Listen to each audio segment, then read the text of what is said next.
Hi Kenny. So in this video we are going to discuss about the short note of polymer chemistry. Okay. So again ये video helpful होने वाली है हर exam के लिए, चाहे 11th के लिए, 12th के लिए, इवन जेई नीट के लिए शॉर्ट नोट प्रिपेयर आप यहाँ से कर सकते हो। ओके। और इसका पीडीएफ मैं डिस्क्रिप्शन बॉक्स में दे दूंगा, वहां से आप डाउनलोड भी कर सकते हो। So let's let's start. Okay. देखो, कह रहा है कि ऑन द पहले देखेंगे क्लासिफिकेशन ऑफ पॉलीमर्स क्या क्या होते हैं। ओके। पॉलीमर क्या होते हैं कि मोनोमर्स, बहुत सारे मोनोमर्स यूनिट एक साथ जोड़ करके हेवी मोलिकुलर मास वाले कंपाउंड बनाते हैं, और इन कंपाउंड को बोला जाता है पॉलीमर्स। ओके। पॉलीमर्स को सोर्स के बेसिस पता होना चाहिए आपको, ठीक है। तो पॉलीमर्स को सोर्स के बेसिस पर तीन टाइप्स में क्लासिफाई कर सकते हैं। एक तो नेचुरल पॉलीमर हो सकता है, और अगर नेचुरल पॉलीमर में ही थोड़ा सा मॉडिफिकेशन कर दिया जाए तो उसको सिंथेटिक पॉलीमर बनेंगे। और यदि इन दोनों के अलावा यदि लैब में कोई पॉलीमर बनाया जाता है तो उसको बोला जाता है सिंथेटिक पॉलीमर। इसमें नेचुरल सोर्स का, नेचुरल पॉलीमर का कोई इंटरफेरेंस नहीं होता है। सो नेचुरल पॉलीमर का डेफिनेशन है कि this polymers are found in plants and animals. ये कैसे डिराइव होते हैं? ये जो नेचुरल पॉलीमर है या तो प्लांट से डिराइव होंगे, जैसे कि सेलुलोज हो गया, प्लांट का सोर्स है। ओके। रबड़ हो गया, ये भी प्लांट का सोर्स है। एनिमल से डिराइव हो सकते हैं, जैसे कि प्रोटीन्स हो गया, ये एनिमल से डिराइव होते हैं। तो ये नेचुरल पॉलीमर हो जाएंगे। आप जितने भी देख रहे हो, जैसे स्टार्च हो गया, रबड़ हो गया, प्रोटीन हो गया, सेलुलोज हो गया, सारे कैसे हैं? प्लांट से डिराइव होते हैं। ओके। अब देखो सेमी सिंथेटिक क्या है कि कह रहा है कि cellulose derivatives as cellulose state. अब देखो यहाँ पर हमने बोला कि सेलुलोज कैसा था, जो सेलुलोज हो रहा था वो हमारे पास नेचुरल पॉलीमर था। तो यहाँ पर अगेन लिखा गया कि सेलुलोज डेरिवेटिव, मतलब सेलुलोज में हम कुछ मॉडिफिकेशन कर रहे हैं, जैसे कि तो बन जाएगा वो सेलुलोज एसीटेट। ओके। या सेलुलोज नाइट्रेट। तो ये मॉडिफाइड हो गए हैं। नेचुरल पॉलीमर का मॉडिफिकेशन पार्ट हो गया सेलुलोज नाइट्रेट, सेलुलोज एसीटेट, और इन्हीं को कहा जाता है semi synthetic polymers. Okay. Okay. So next is synthetic polymer. तो देखो कह रहा है कि this are man made, purely man made होते हैं पॉलीमर। मैंने बोला था कि इनकी ये मैन मेड होगा, इसमें कोई नेचुरल सोर्स इसमें इन्वॉल्व नहीं होता है। ओके। नेचुरल पॉलीमर इन्वॉल्व नहीं होता है। मैन मेड पॉलीमर होते हैं जैसे कि बूना एस रबड़, नाइलॉन 66, पॉलीथीन, इटीसी, ये सभी कैसे है? Man made. अब हम बात करेंगे कि types of polymers, polymerization reaction. तो बहुत से पॉलीमराइजेशन रिएक्शन हो सकते हैं। देखो कोई भी अगर मोनोमर पॉलीमर बनाए, उसके बहुत से मोड हो सकते हैं। मोड ऑफ पॉलीमराइजेशन रिएक्शन ऐसे बोल सकते हैं। तो देखो मोड एक्चुअली में जनरली में दो ही होते हैं। एक तो एडिशन पॉलीमराइजेशन हो जाएगा, और सेकेंड होता है कॉन्कर्डेंसेशन पॉलीमराइजेशन। तो पहले हम बात कर लेते हैं एडिशन के बारे में। तो कह रहा है कि द सेम मोनोमर और different monomer added together on a large scale is addition polymer। One important thing यहाँ पर ऐड करने वाले है कि एडिशन पॉलीमराइजेशन में कोई भी बाई प्रोडक्ट नहीं बनता है। याद रखना, यहाँ पर कोई भी बाई प्रोडक्ट नहीं मिलेगा, केवल ये एडिशन, इसका एडिशन नाम ही होगा कि यहाँ पर कोई बाई प्रोडक्ट नहीं मिलेगा। जो भी चीज होगी वो कंडेंस ऐड हो जाएगी एक दूसरे के साथ में। ओके। तो इसी को कहा गया कि ये कैसा है? एडिशन पॉलीमराइजेशन है। अब इसमें देखो बहुत से एग्जांपल्स होते हैं। मोनोमर्स कौन कौन से, जैसे कि हम एल्कीन का यूज करके पॉलीथीन बनाते हैं, पॉलीएल्कीन बनाते हैं। एल्काडाइन से ब्यूटाडाइन यूज करके हम बुनाइस रबड़ बनाते हैं, और इनके डेरिवेटिव वगैरह भी कुछ यूज होते हैं। अब देखो क्या रहा है कि formation of either free radical और आयनिक रेडिकल स्पेसीज। इसमें क्या होता है एडिशन में? या तो फ्री रेडिकल स्पेसीज जनरेट होते हैं, जैसे कि एल्कीन वाले में हो सकता है, या तो आयनिक स्पेसीज हो सकते हैं। मान लो कि ये हो गया डबल बॉन्ड हो गया, और यहाँ पर हमारे पास डबल बॉन्ड है। तो अगर इसको अटैक करवाना है तो ऑब्वियसली ये अटैक करेगा। तो यहाँ पर नेगेटिव चार्ज, यहाँ पर पॉजिटिव चार्ज, तभी तो अटैक होगा। या तो आप रेडिकल रेडिकल क्रिएट करो, यहाँ पर रेडिकल रेडिकल का बॉन्डिंग कर देंगे, तभी तो पॉलीमर बनेगा। तो यही दो मैकेनिज्म फॉलो हो सकते हैं। अब देखो कह रहा है कि the addition polymer using single monomeric species are known as homopolymer. Okay. Addition polymer को फर्दर हमने दो पार्ट में क्लासिफाई कर दिया। One, homopolymer, second one is copolymer.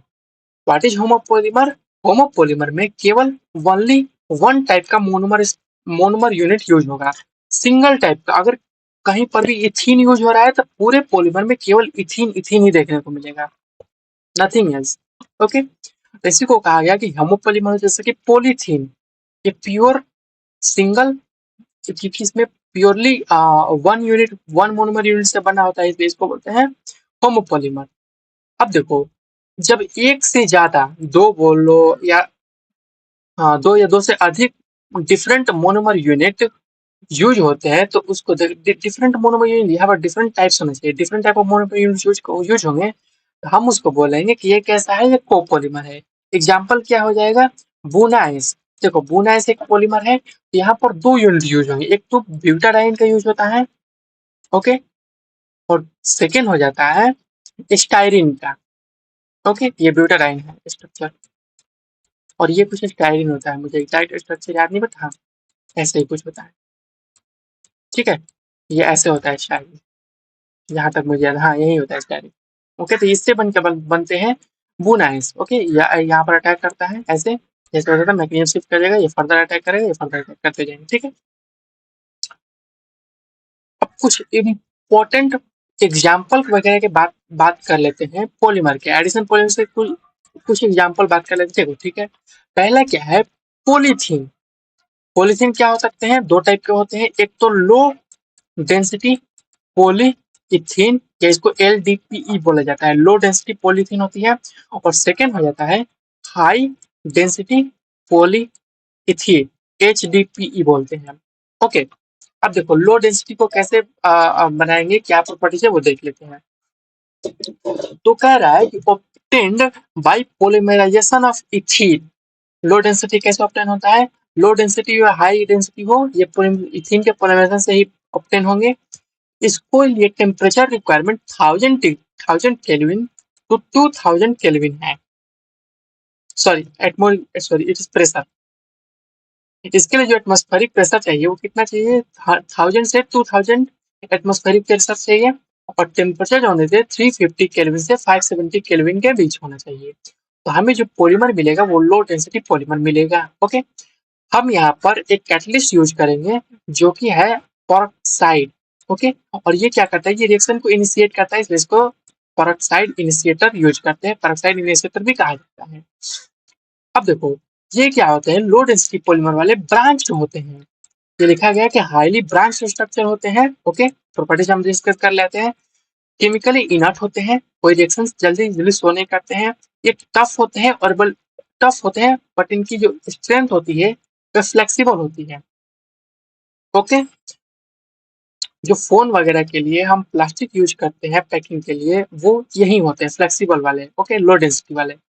High density polythene कौन से हो जाएंगे, तो देखो पॉलीथीन को जब हम जिगलर नाटा कैटलिस्ट जो कि है TiCl4 एल्यूमिनियम ट्राई इथाइल, और टेम्परेचर दे देंगे, टेम्परेचर रेंज तो अप्रोक्सीमेटली सेम है, 300 केल्विन, 330 केल्विन, 33 केल्विन से 343 केल्विन। बट जो टेम्परेचर कंडीशन था लो डेंसिटी में हमें ज्यादा देना था, बट हाई डेंसिटी में आप क्या करोगे, टेम्परेचर सॉरी प्रेशर कंडीशन कम कर दोगे। Okay, 6 to 7 ATM he requirement होती है। हाँ, बट यहाँ पर जिगलर नाटा कैटलिस्ट डालना होगा, इससे हमें हाई डेंसिटी पॉलीमर मिलेगा, इनकी क्लोज पैकिंग, और ये सिंगल चेन होते हैं तो लीनियर पॉलीमर बनते हैं। ओके, केमिकली इनर्ट होते हैं, ऊपर वाले के जैसे हैं, बट एक और प्रॉपर्टी इसमें हो जाती है कि ये हार्ड होते हैं, ऊपर वाला फ्लेक्सिबल था, टफ था, और ये हार्ड एंड टफ हो जाते हैं, ये फ्लेक्सिबल नहीं होते, ब्रेक होते हैं, ब्रेक हो जाते हैं अगर आप ज्यादा स्ट्रेंथ प्रोवाइड करोगे तो। सेकेंड है हमारा टेफ्लॉन। तो टेफ्लॉन क्या होता है, इसका फुल फॉर्म होता है पॉली टेट्रा फ्लोरो इथीन, टेफ्लॉन, यहीं से टर्म निकल के आया है टेफ्लॉन। इसमें क्या होते हैं, हम टेट्रा फ्लोरो इथीन को कैटलिस्ट के और हाई प्रेशर के प्रेजेंस में जब क्या होता है, कंडेंस कर जाते हैं, पोलिमराइज होकर के पॉली टेट्रा फ्लोरो इथीन या टेफ्लॉन बनाते हैं। इसका यूज होता है ऑयल सील बनाने में, गैस्केट बनाने में, नॉन स्टिक लेयर बनाने में और नॉन स्टिक यूटेंसिल के जो नॉन स्टिक लेयर बनाने में यूज होता है। नेक्स्ट है हमारे पास पॉलीएक्राइलोनाइट्राइल, इन शॉर्ट इसको पैन बोला जाता है। ओके, पॉलीएक्राइलोनाइट्राइल, इसमें क्या करते हैं, 1,2 इथीन पर एक साइनाइड मॉलिक्यूल अटैच कर देते हैं, लाइक दैट, जस्ट सी, और इसको बोलते हैं क्राइलोनाइट्राइल। ओके, ये कंडेंस होकर के क्या बनाते हैं, पॉली एक्राइलोनाइट्राइल बनाते हैं। इसका यूज वुल को सब्स्टिट्यूट करने में होता है, मतलब अल्टरनेटिव वुल के जगह पे हम यूज कर सकते हैं। Used as a substitute for wool in making Orlon and acrilan. Okay, next part is condensation polymers. Okay, हमने प्रीवियसली डिस्कस कर लिया था एडिशन पॉलीमर्स, और हम डिस्कस कर रहे हैं कंडेंसेशन पॉलीमराइजेशन या polymers. Okay, so generally condensation polymerization involves condensation reaction between two bifunctional or trifunctional monomer units. Okay, bifunctional trifunctional monomer unit involve करते हैं। वन मोर थिंग यहाँ पर ऐड कर सकते हो, यहाँ पर कुछ ना कुछ बाई प्रोडक्ट लिख लेंगे, जैसे कि H2O हो सकता है, NH3 हो सकता है, कोई अल्कोहल हो सकता है, तब मैं ROH लिख देता हूँ, ठीक है। तो ये कुछ बाई प्रोडक्ट हमेशा कंडेंसेशन पॉलीमर्स में रिलीज होंगे, तो हम बता देंगे। अगर कुछ बाई प्रोडक्ट निकल रहा है तो कंडेंसेशन, कोई बाई प्रोडक्ट नहीं निकल रहा है तो हम बोल देंगे एडिशन पॉलीमराइजेशन है। इसका जो मैकेनिज्म होता है वो स्टेप मैकेनिज्म को फॉलो करता है। कुछ एग्जांपल ले लेते हैं, जैसे कि पॉलीएमाइड्स। ओके, अमाइड क्या हो सकते हैं, नाइट्रोजन कंटेनिंग पॉलीमर हो जाएंगे, ऐसे बोल सकते हैं, पॉली अमाइड हो जाएंगे। This polymers possess amide linkage and are called nylons. Okay, polyamide में जनरली दो ही आते हैं, एक तो नाइलन 6,6 और एक नाइलन 6 आता है। तो फर्स्ट डिस्कस करते हैं नाइलन 6,6 के बारे में। अब देखो, जब हम एडिपिक एसिड को और हेक्सामिथिलीन डाइएमीन को ट्रीट करते हैं 553 केल्विन पर और सम प्रेशर यूज करके, तो हमें नाइलन 6,6 बनता है। देखो 6,6 का मतलब है कि हर 6 कार्बन के बाद में, हर 6 कार्बन पर एक नाइट्रोजन प्रेजेंट होता है। ओके, एवरी 6 कार्बन पर एक नाइट्रोजन, फिर एक 6 कार्बन पर एक नाइट्रोजन होता है। एडिपिक एसिड देखो कुछ ऐसा होता है, 6 कार्बन का ड्रॉ कर दो, 1 2 3 4 5 6, और यहाँ पर OH,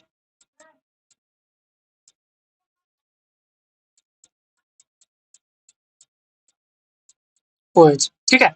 ये आपका हो जाएगा एडिपिक एसिड।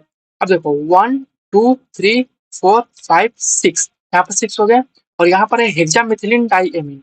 ओके, तो कुछ नहीं, हेक्सामिथिलीन आप ड्रॉ कर दो, ये हो गया, और यहाँ पर NH2 ग्रुप अटैच होते हैं, 2 2 4 2 6, ये रिमूव कर देना, ठीक है। यहाँ पर मैं NH2 ड्रॉ कर देता हूँ, ठीक, आप रिमूव कर लेना, 7 हो जाएगा, 2 4 6 सही है, ठीक है। देखो यहाँ पर NH2 ये कंडेंस हो जाएगा, यहाँ से H2O मॉलिक्यूल बाहर निकल जाएगा। ओके, और यहाँ पर देखो N और ये अमाइड लिंकेज बन गया कुछ ऐसा, N C double bond O, और ये कुछ ऐसे ऐसे लिंकेज चलता जाएगा, ठीक है। तो ये हो जाएगा अमाइड लिंकेज। यहाँ पर बोला गया कि अमाइड लिंकेज प्रेजेंट होता है, उसको बोलते हैं नाइलन 6,6। ओके, नेक्स्ट है नाइलन 6, इसमें हम यूज करते हैं कैप्रोलैक्टम, हीट कर देंगे 533 पर केल्विन पर, तो हमें, और H2O का सम यूज करते हैं तो हमें नाइलन 6 मिलता है। कैप्रोलैक्टम का स्ट्रक्चर एक 7 मेंबर का हेटेरोसाइक्लिक रिंग होता है। इसका स्ट्रक्चर कुछ ऐसा दिख सकता है आपको, जैसे कि ओके, तो this is caprolactam, 7 member ring हो जाएगा। यहाँ पर अमाइड लिंकेज होता है, इसको अमाइड लिंकेज बोल लेते हैं, साइक्लिक फॉर्म में होता है। और ये क्या होता है, first of all H2O attack करेगा, ये बॉन्ड ब्रेक हो जाता है और ये ओपन चेन में ऐसे बन जाता है, और जो भी ओपन चेन बनता है NH2, यहाँ पर डबल बॉन्ड O और OH, यही एक मॉलिक्यूल, बहुत सारे मॉलिक्यूल कंडेंस होकर के नाइलन 6 बनाते हैं। So next we are going to discuss about polyesters. तो देखो पॉलिस्टर्स क्या होते हैं, पॉलिस्टर्स भी एक कंडेंसेशन पॉलीमर्स होते हैं। तो these are condensation products of dicarboxylic acids and diols. हम डाइकार्बोक्सिलिक एसिड ले सकते हैं, जैसे कि टेरेप्थैलिक एसिड होता है। ओके, और डायोल का यूज करेंगे। टेरेप्थैलिक एसिड को जब हम डायोल के साथ में ट्रीट करेंगे तो हमें मिलता है टेरिलीन। ओके, ये एक टाइप का पॉलिस्टर हो जाएगा। अब टेरिलीन को कभी कभी डेक्रोन भी बोला जाता है। अब देखो, वन मोर थिंग यहाँ पर एड्रेस करना चाहेंगे कि कभी कभी इसको हमें टेरेप्थैलिक स्ट्रक्चर पूछ देता है। ओके, तो let's draw the structure of terephthalic acid.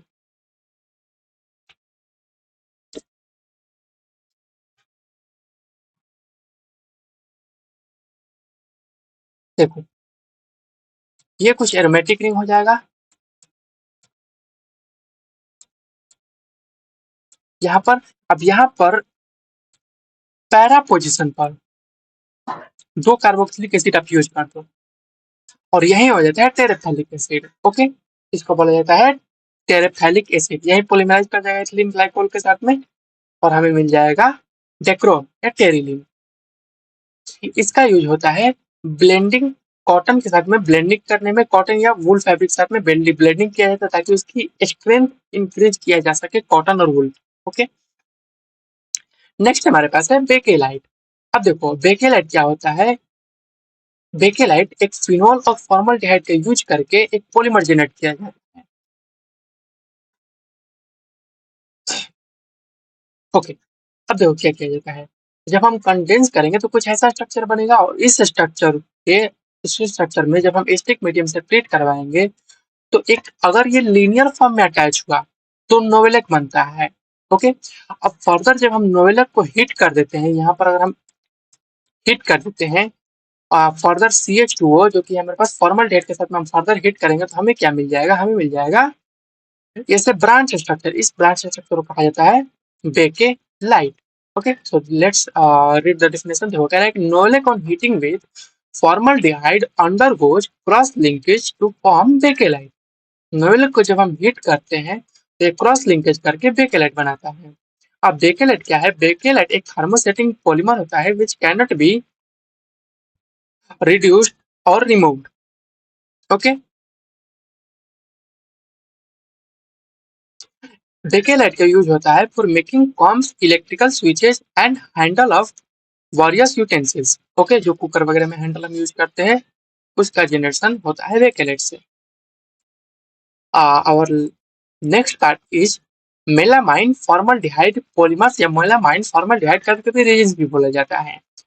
तो जब आप मेलामाइन को ट्रीट करते हो फॉर्मल्डिहाइड के साथ में, मेलामाइन का स्ट्रक्चर कुछ ऐसे होता है। Let me draw the structure of melamine. यहाँ पर नाइट्रोजन, यहाँ पर भी नाइट्रोजन, फाइन, यहाँ पर भी नाइट्रोजन होगा। ओके, और ये रिंग एरोमेटिक हो जाती है और इसी नाइट्रोजन पर आप NH2 अटैच कर दो। हर जगह पे NH2 अटैच कर दोगे,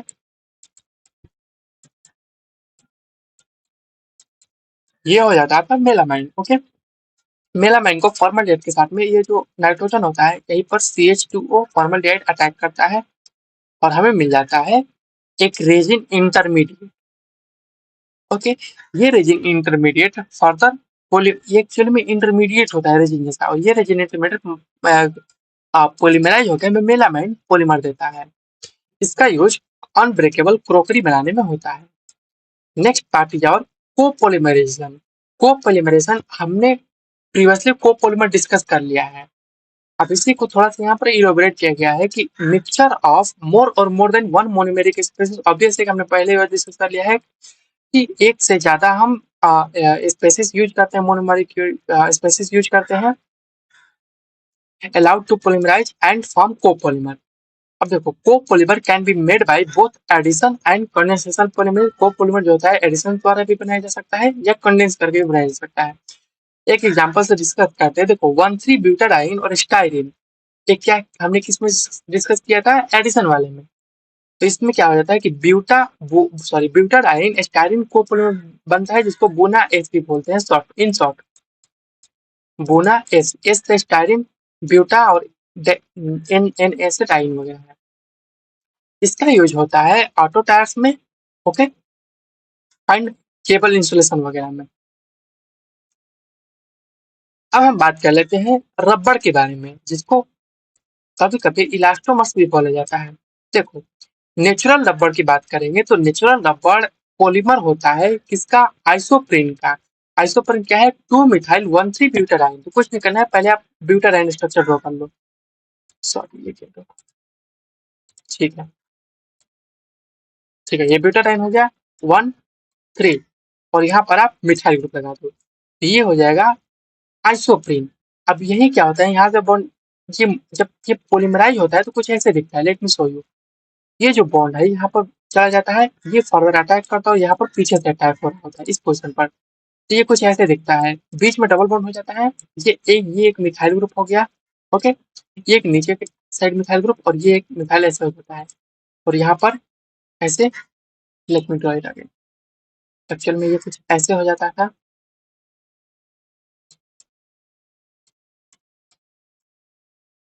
ओके, और यहाँ पर ऐसे एन डालते हैं।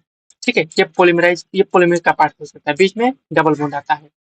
ओके, इसको सिस 1,4 पॉली आइसोप्रीन भी बोला जाता है। नेक्स्ट है वल्केनाइजेशन ऑफ रबर। देखो, जो भी हमें नेचुरल रबर या नेचुरल लैटेक्स ऑब्टेन होता है वो यूजफुल नहीं होता है, तो उसमें क्या करते हैं, हम सल्फर की इम्प्योरिटी डालते हैं ताकि हम उसे यूजफुल बना सके, कुछ स्ट्रेंथ प्रोवाइड कर सके। तो देखो, वही है कि heating a mixture of raw rubber with sulphur and appropriate additive at 273 kelvin to 415 kelvin, हमें क्या मिलता है? वल्कनाइज्ड रबड़ मिलता है। इस प्रोसेस को सल्फर के साथ में जब हम ये करते हैं तो ये इसको कहता है वल्केनाइजेशन ऑफ रबड़। सल्फर क्या करता है? ब्रिजिंग का काम करता है। जो ये दो यूनिट है, मोनोमर यूनिट है, इसके बीच में लिंकेज का काम करता है। तो लिखा गया है कि sulphur form cross linkage at the reactive site of double bonds due to vulcanization rubber gets stiff. Okay, मतलब स्ट्रॉन्ग हो जाता है, स्ट्रेंथ इंक्रीज कर जाती है। सिंथेटिक रबर, ये लास्ट पार्ट होने वाला है हमारे पास। देखो, सिंथेटिक रबर क्या है? नियोप्रीन को सिंथेटिक रबर कहा जाता है। जैसे हमने आइसोप्रीन का स्ट्रक्चर ड्रॉ किया था, वैसे ही हम नियोप्रीन का स्ट्रक्चर ड्रॉ करने वाले हैं। जैसे कुछ ऐसा दिखता है, यहाँ पर बस क्या करना है, क्लोरीन लगा देंगे। सॉरी, नियोप्रीन एक पॉलीमर है, इसका मोनोमर होता है क्लोरोप्रीन।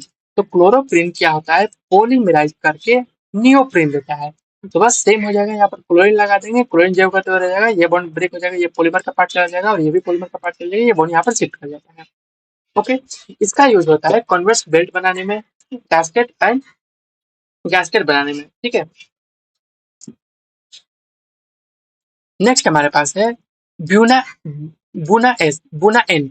हमने प्रीवियसली डिस्कस किया था Buena S. Okay, styrene use होता था, बट यहाँ पर ब्यूना एस एन का मतलब होता है एक ट्राइलो नाइट्राइल। 1,3 ब्यूटाडाइन के साथ में जब हम एक ट्राइलो नाइट्राइल यूज करेंगे तो हमें जनरेट होगा ब्यूना एन। इसका यूज होता है ऑयल सील्स में और टैंक्स की लाइनिंग करने में। लास्ट पार्ट हमारे पास आता है biodegradable polymer. Okay, biodegradable polymer में पीएचबीवी एक इंपॉर्टेंट एग्जांपल होता है। अब देखो, पीएचबीवी का फुल फॉर्म हो जाता है poly beta hydroxy poly beta hydroxy butyrate. P का मतलब हो गया poly beta hydroxy butyrate. Okay, H का मतलब हो गया बीटा हाइड्रोक्सी, बी का मतलब हो गया butyrate, co beta hydroxy valerate. B का मतलब हो गया वैलोरेट, तो इसको पीएचबीवी इन शॉर्ट कहा जाता है। या तो फिर से एक बार कर सकते हैं कि poly beta hydroxy butyrate co beta hydroxy valerate. इसका यूज होता है ऑर्थोपेडिक डिवाइसेस में और कंट्रोल्ड रिलीज ऑफ ड्रग्स में। ओके, ड्रग्स का कंट्रोल रिलीज में यूज होता है। अब देखो, इसके लिए इसको प्रिपेयर करने के लिए हम क्या यूज करेंगे? 3 हाइड्रोक्सी ब्यूटेनोइक एसिड को 3 हाइड्रोक्सी पेंटोनोइक एसिड के साथ में रिएक्शन करवाएंगे तो हमें मिलता है PHP, polyhydro poly beta hydroxy butyrate co beta hydroxy valerate. Nylon 2 nylon 6। Okay, अब देखो 2,6 का मतलब क्या है कि जो नाइट्रोजन होगा 2 कार्बन के बाद मिलेगा और 6 कार्बन के बाद मिलेगा। ओके, तो देखो ग्लाइसिन हो गया और कैप्रोक एसिड को जब हम ट्रीट करेंगे, सॉरी, तो हमें नाइलन 2 नाइलन 6 मिलता है। जैसे हम कैप्रोलैक्टम का स्ट्रक्चर ड्रॉ किया था वैसे ही कुछ होता है कैप्रोक एसिड। आई होप ये सेशन आपके लिए यूजफुल रहा होगा। Still if you have any doubt regarding this in any part of the set, then you can ask me in the comment section. Avi, thank you so much.